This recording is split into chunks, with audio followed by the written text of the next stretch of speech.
Всем привет, с вами Романчус, и сегодня мы посмотрим на одну из многочисленных дебютных побед Александра Алехина.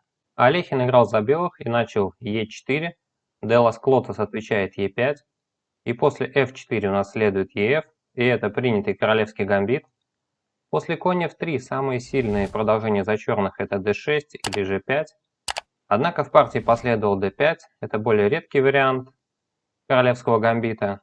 Тогда Алехин забирает эту пешку, и после G5 белые у нас отвечают слон c4, а черные фианкетируют своего чернопольного слона. Далее последовало d4 и h6. И теперь у черных здесь настоящая великая китайская стена из пешек. Далее белые играют конь c3, а черные отвечают конь e7. Неудачное развитие своего коня. Алехин играет 2 нуля, пока от черных слон f5. И после конь e5 белые уже готовятся к атаке, а черные тем временем играют просто конь d7. Довольно забавно, но черные как будто совсем не чуют опасности, еще и конницу построили в духе двойного фианкета.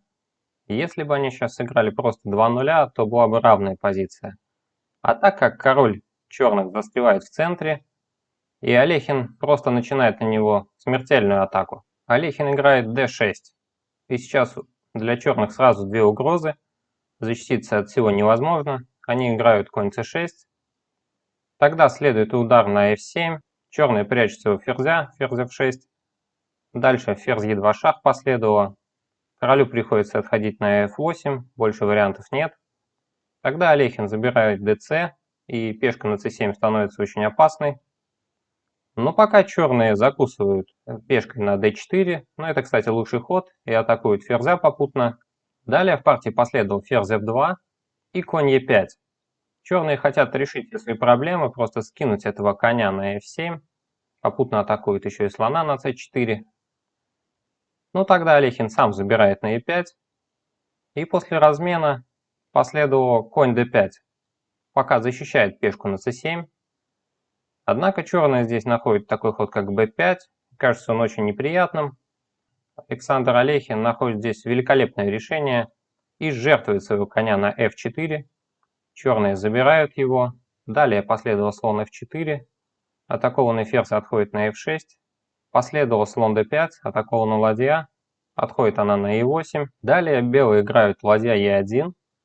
И сейчас черным нужно было признать свою ошибку и сыграть ладья c8, чтобы заблокировать эту пешку на c7. Однако в партии они играют ладья e7, и это финальный зевок.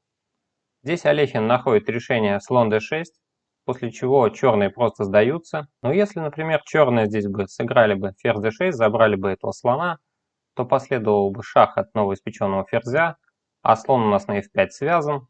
После ладья e8 просто вот такой вот мат.